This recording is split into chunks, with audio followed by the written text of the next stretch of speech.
अगर आपको सूरज की तरह चमकना है तो पहले सूरज की तरह जलना होगा। विशेष में आज बात होगी उस चमकते सूरज की जिसके ओज, तेज और प्रकाश से पूरा भारत विश्व पटल पर दमक रहा है। बात करेंगे भारत रत्न पूर्व राष्ट्रपति एपीजे अब्दुल कलाम की। डॉक्टर अबुल पाकिर जैनुद्दीन अब्दुल कलाम एक ऐसे महापुरुष जिनका नाम सुनते ही भारतवासियों का दिलो दिमाग ऊर्जा से भर उठता है। उनका ओजस्वी और मुस्कुराहट भरा चेहरा हम सभी के जहन में हमेशा जिंदा है। कलाम साहब को याद करके हर भारतीय का सिर गर्व से उठ जाता है और हमें अपने जीवन की हर कठिनाई बहुत छोटी सी लगने लगती है, क्योंकि उन्होंने कहा था कि आप अपना भविष्य नहीं बदल सकते, पर आप अपनी आदतें बदल सकते हैं और निश्चित रूप से आपकी आदतें आपका भविष्य जरूर बदल देंगी। मिसाइल मैन कलाम साहब एक महान शिक्षाविद, वैज्ञानिक और आधुनिक भारत के पुरोधा थे। कलाम साहब के नेतृत्व में ही पहले स्वदेशी मिसाइल कार्यक्रम की शुरुआत हुई और देखते ही देखते उन्होंने स्वदेशी मिसाइलों की झड़ी लगा दी। कलाम साहब इतने सरल थे कि उनको पीपल्स प्रेसिडेंट कहा जाता था। कलाम साहब ने सादगी, मितव्ययिता और ईमानदारी की कई अनुकरणीय मिसालें छोड़ी हैं। देश में उनका योगदान इतना विशाल है कि उन्हें शब्दों में पिरोना कठिन है। शिक्षा के प्रति उनका अथाह प्रेम था कि वो जीवन भर शिक्षा अर्जित करते रहे और अपने ज्ञान को सबके बीच बांटते रहे। वैज्ञानिक के रूप में हो या देश के राष्ट्रपति के तौर पर, युवाओं और समाज के बीच वो हमेशा शिक्षा के प्रचार प्रसार में लगे रहे। शिक्षा से उनका लगाव ही था कि अपने अंतिम समय में भी वो बच्चों को शिक्षा ही दे रहे थे। उनकी प्रेरणा, उनके विचार और उनके द्वारा दी गई शिक्षा आज भी हमारे और आपके बीच में जिंदा है।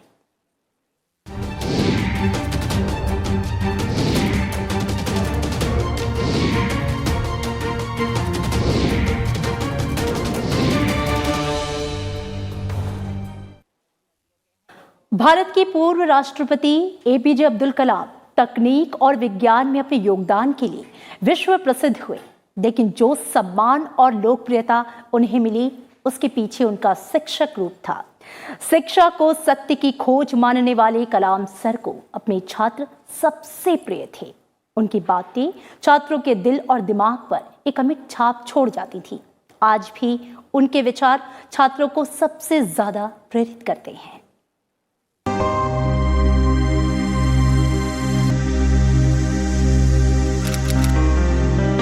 कलाम सर, जिन्हें देश भर के छात्र प्यार और सम्मान से सर कहते थे, स्कूल के छात्र हों, इंजीनियरिंग के छात्र या प्रबंधन के छात्र। Sir, we have got a tremendous advancement in science and technology. Is it the advantage or disadvantage? Well, I personally believe. इनके सवालों को सुनकर पूर्व राष्ट्रपति एपीजे अब्दुल कलाम की आंखों में एक चमक आ जाती थी।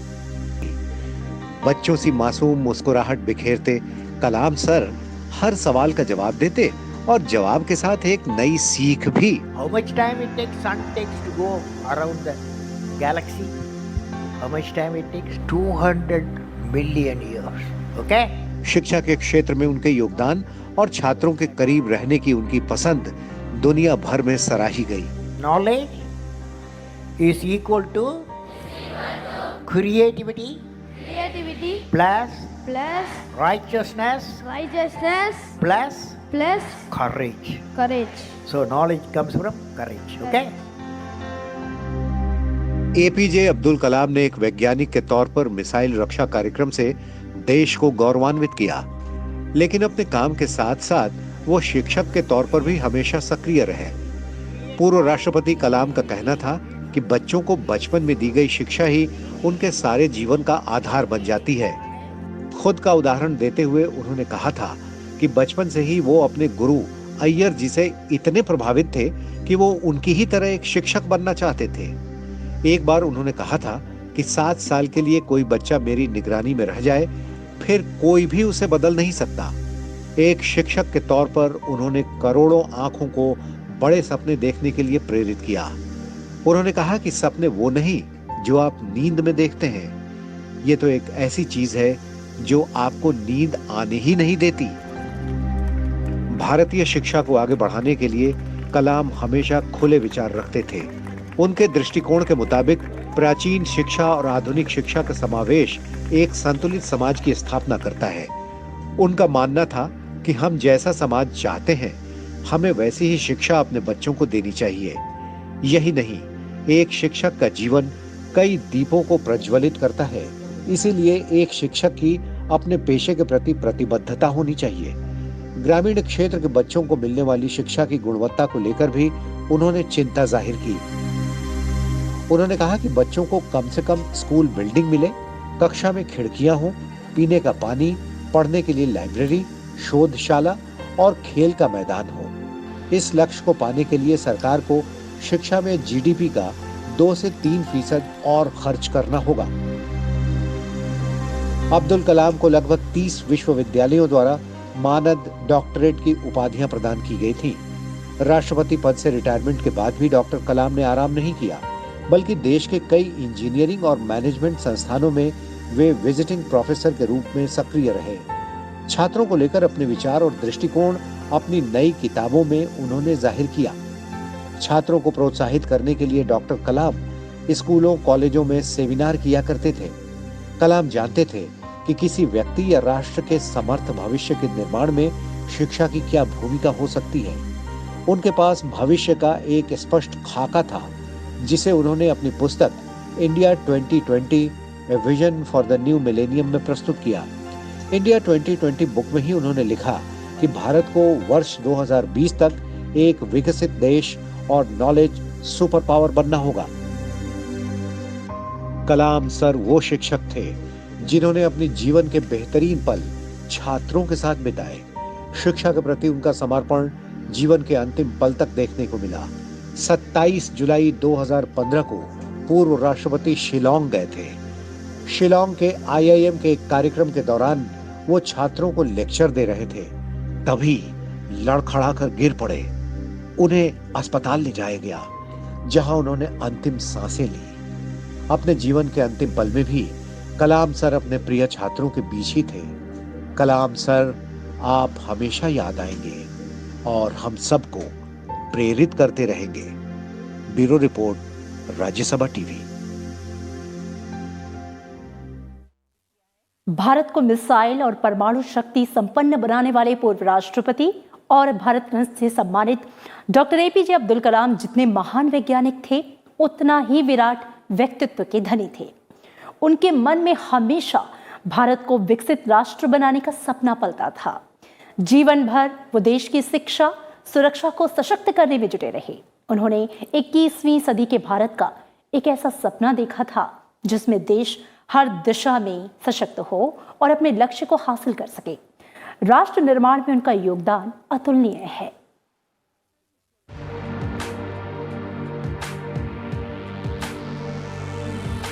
सच्चे मायने में राष्ट्र पुरुष, मार्गदर्शक, एक महान वैज्ञानिक, दार्शनिक, सच्चा देशभक्त और ना जाने कितनी उपाधियों से सम्मानित डॉक्टर APJ अब्दुल कलाम सही मायनों में भारत रत्न थे और सबसे बढ़कर एक अच्छे इंसान, जिन्होंने जमीन से जुड़े रहकर जनता के राष्ट्रपति के रूप में लोगों के दिलों में अपनी खास जगह बनाई। एक ऐसा इंसान जो बच्चों, युवाओं और बुजुर्गों सभी के बीच लोकप्रिय थे। देश का हर बच्चा, युवा उन्हें अपना आदर्श मानता था। डॉक्टर कलाम ने देश के सशक्तिकरण और निर्माण में अतुलनीय योगदान दिया। उन्होंने अपनी कुशलता से इसरो को नई ऊंचाइयों तक पहुंचाया। ये कलाम ही थे जिन्होंने भारतीय अंतरिक्ष अनुसंधान संगठन को आधुनिक तकनीकों से परिचित कराया। तभी तो आज इसरो दुनिया की प्रमुख अंतरिक्ष एजेंसियों में अग्रणी भूमिका निभा रहा है। आज भारत कम खर्चे पर अच्छे से अच्छे अंतरिक्ष अभियानों को सफलतापूर्वक अंजाम दे रहा है, तो इसमें कलाम की भूमिका को नजरअंदाज नहीं किया जा सकता। यही नहीं, आज अगर हम अपनी जमीन से हवा में मार करने वाले मिसाइल, टैंक भेदी मिसाइल और re entry experiment launch vehicle यानी रैक्स मिसाइलों की वजह से खुद को सुरक्षित महसूस करते हैं, तो इसमें सबसे महत्वपूर्ण योगदान missile man doctor Abdul Kalam का ही है। 1962 में भारतीय अंतरिक्ष अनुसंधान संगठन से जुड़ने के बाद डॉक्टर कलाम अपनी कड़ी मेहनत, सूझबूझ और आसमान छू लेने वाली लगन और सपनों से सफलतापूर्वक कई उपग्रह प्रक्षेपण परियोजनाओं में महत्वपूर्ण भूमिका निभाई। बतौर परियोजना निदेशक उन्होंने भारत का पहला स्वदेशी तकनीक से बना उपग्रह SLV-3 को बनाने में अहम भूमिका निभाई। इस लॉन्चर की मदद से जुलाई 1980 में रोहिणी उपग्रह को पृथ्वी की कक्षा में स्थापित किया गया। डॉक्टर कलाम ने कई साल इसरो में परियोजना निदेशक के रूप में भारत के अंतरिक्ष कार्यक्रम को काफी आगे बढ़ाया। देश में मिसाइल निर्माण और मिसाइल कार्यक्रम में डॉक्टर अब्दुल कलाम की भूमिका बेहद ही महत्वपूर्ण है। भारत के रक्षा अनुसंधान और विकास संगठन यानी DRDO के मिसाइल कार्यक्रम के वो अगुवा रहे। उनकी अगुवाई में ही अग्नि और पृथ्वी जैसी स्वदेशी तकनीक से बनी मिसाइलें तैयार हुई। डॉक्टर अब्दुल कलाम ने ही 1980 के दशक में integrated guided missile development programme को डिजाइन किया, जिसकी मदद से पृथ्वी, अग्नि, त्रिशूल, आकाश, नाग समेत कई ताकतवर मिसाइलें बनी। देश की पहली मिसाइल पृथ्वी डॉक्टर कलाम की देखरेख में ही बनी थी। इन मिसाइलों की सफलता ने डॉक्टर APJ अब्दुल कलाम को मिसाइल मैन के नाम से लोकप्रिय बना दिया। यही नहीं, डॉक्टर कलाम की देखरेख में ही भारत ने 1998 में पोखरण में अपना दूसरा सफल परमाणु परीक्षण किया और परमाणु शक्ति से संपन्न राष्ट्रों की सूची में भारत शामिल हुआ। डॉक्टर कलाम ने देश में मिसाइलों का निर्माण करके भारत की सुरक्षा को नए आयाम दिए। आज कोई भी देश भारत को आंख दिखाने से पहले 10 बार सोचता है, तो इसके पीछे डॉक्टर कलाम की मेहनत का बड़ा योगदान है। ये डॉक्टर कलाम की दृढ़ इच्छा शक्ति ही थी जिसने अत्याधुनिक रक्षा तकनीक की भारत की चाह को साकार किया।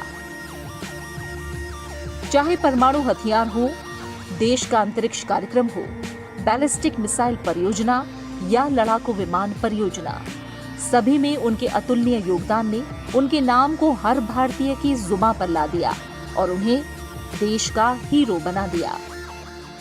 Bureau report, Rajya Sabha TV. जनता के राष्ट्रपति के नाम से मशहूर पूर्व राष्ट्रपति APJ अब्दुल कलाम की सादगी, कम खर्च और ईमानदारी से जुड़े अनेक ऐसे किस्से हैं जो कि प्रेरणा भी देते हैं और समाज को आईना भी दिखाते हैं। सादा जीवन, उच्च विचार और विनम्र व्यक्तित्व के वो एक ऐसी मिसाल थे जिन्हें पक्ष विपक्ष सभी लोग चाहते थे।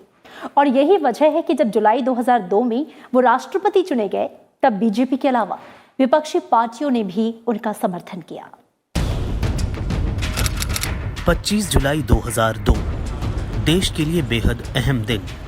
देश के 11वें राष्ट्रपति के तौर पर भारत रत्न डॉक्टर APJ अब्दुल कलाम ने शपथ ली। I, Aul Pakib Jainulabdin Abdul Kalam, do swear in the name of God do swear in the name of God that I will faithfully execute the office of the President of India, that I will faithfully execute the office of the President of India. Doctor Kalam ऐसे पहले वैज्ञानिक थे जिन्हें राष्ट्रपति चुना गया। उनके चुनाव में राजनीति की दो धुर विरोधी धुरियां कांग्रेस और बीजेपी एक साथ नजर आईं। राष्ट्रपति चुनाव में हालांकि वामपंथी पार्टियों ने उन्हें चुनौती देने की कोशिश जरूर की, लेकिन जब नतीजा आया तो बहुमत कलाम के पक्ष में था और 90% से ज्यादा वोटों से डॉक्टर कलाम निर्वाचित हुए। APJ अब्दुल कलाम को शुरुआत में कई लोगों ने परंपरागत राष्ट्रपति समझने की भूल की, लेकिन राष्ट्रपति रहते उन्होंने कर्मठता और सादगी की ऐसी मिसाल पेश की जो आने वाली पीढ़ियों के लिए मिसाल बन गई। डॉक्टर कलाम ने कभी अपने या परिवार के लिए कुछ बचाकर नहीं रखा। राष्ट्रपति पद पर रहते हुए उन्होंने अपनी सारी जमा पूंजी और तनख्वाह एक ट्रस्ट के नाम कर दी। उन्होंने भारत के प्रथम नागरिक के आधिकारिक निवास और राजसी शानो शौकत वाले राष्ट्रपति भवन को आम लोगों और बच्चों के लिए खोल दिया। बतौर राष्ट्रपति उन्हें फिजूल खर्ची बेहद नापसंद थी। उन्होंने राष्ट्रपति भवन में बिजली के खर्च में कटौती के लिए सौर ऊर्जा संयंत्र लगाने की पहल की, जिससे बिजली के खर्च में 25 से 30% की कमी आई।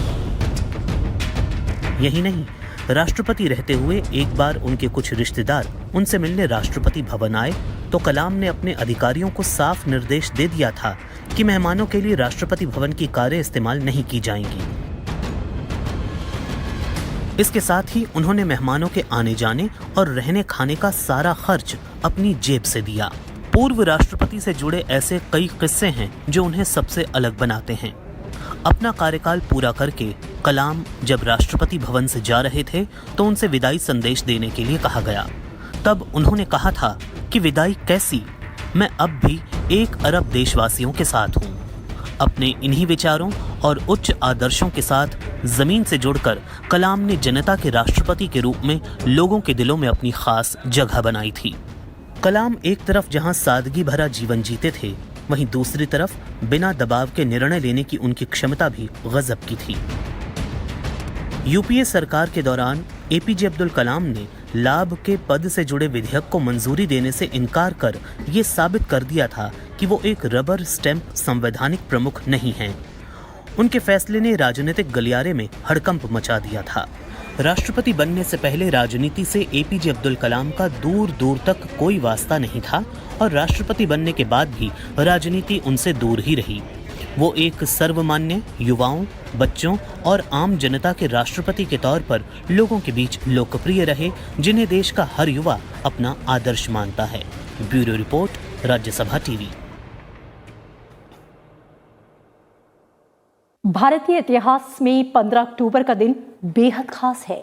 भारत को मिसाइल और परमाणु शक्ति संपन्न बनाने में अतुलनीय योगदान देने वाले पूर्व राष्ट्रपति डॉक्टर एपीजे अब्दुल कलाम इसी दिन 1931 में जन्मे थे।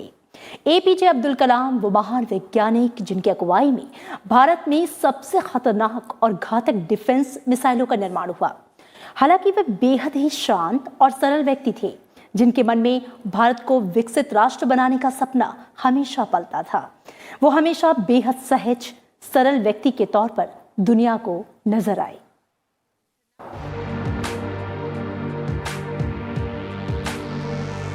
सपने वो नहीं जो आप नींद में देखें, सपने वो हैं जो आपको नींद ही नहीं आने देते। हम सबके प्यारे पूर्व राष्ट्रपति एपीजे अब्दुल कलाम ने इन शब्दों से देश के करोड़ों युवाओं को अपने सपने देखने और उन सपनों को हकीकत में बदलने का संदेश दिया। भारत के मिसाइल मैन के नाम से लोकप्रिय डॉक्टर एपीजे अब्दुल कलाम का जन्म 15 अक्टूबर 1931 को तमिलनाडु के रामेश्वरम में एक मछुआरा परिवार में हुआ था। उनका पूरा नाम अवुल पाकिर जैनुल अबदीन अब्दुल कलाम था। उनके पिता का नाम जैनुल अबदीन था, जो एक नाव के मालिक थे और एक स्थानीय मस्जिद के इमाम थे। उनकी मां का नाम आशियम्मा था, जो एक गृहिणी थी। एपीजे अब्दुल कलाम 5 भाई बहनों में सबसे छोटे थे। घर में आर्थिक तंगी के कारण शुरुआती पढ़ाई पूरी करने के लिए अब्दुल कलाम को घर घर अखबार बांटने का भी काम करना पड़ा था। बचपन में ही आत्मनिर्भर बनने की तरफ ये उनका पहला कदम था। उन्होंने Schwartz higher secondary school Ramanathapuram से मैट्रिक की पढ़ाई पूरी की थी।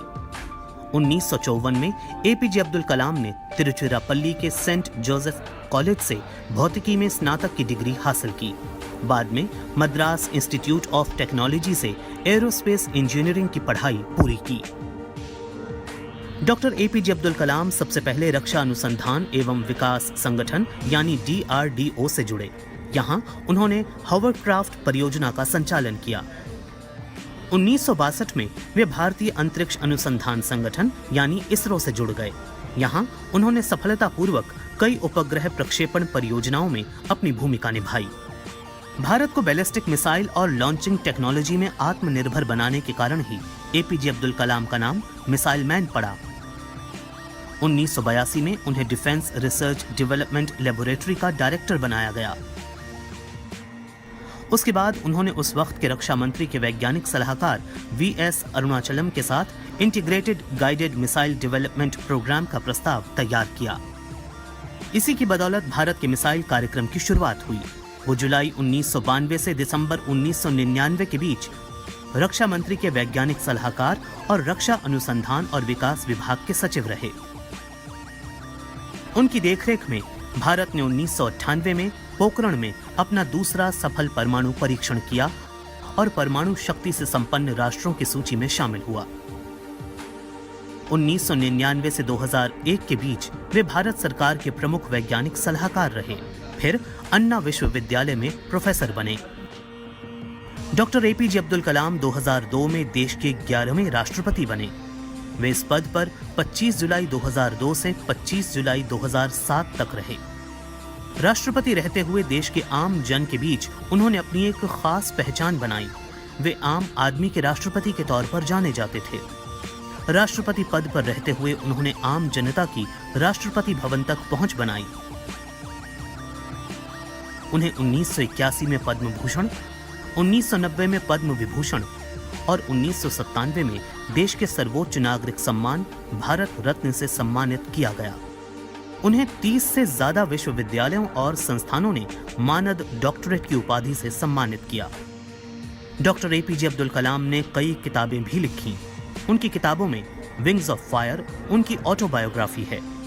वहीं ignited mind, a manifesto for change, mission India, inspiring thought, my journey, advantage India, you are born to blossom, the luminous spark और रीइग्नाइटेड छात्रों को प्रेरित करने वाली सबसे लोकप्रिय पुस्तकें हैं।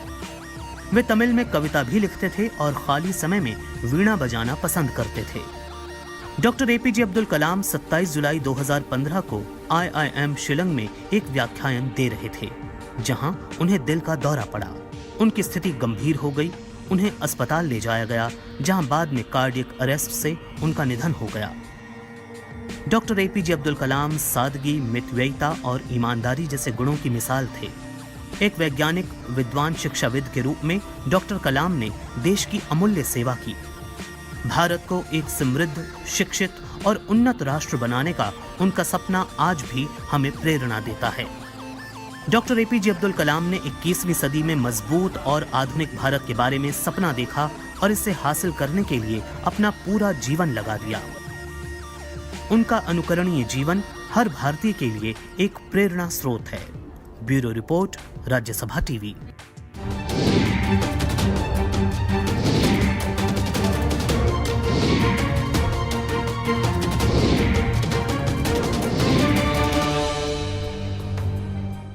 इसी के साथ आज के विशेष में इतना ही।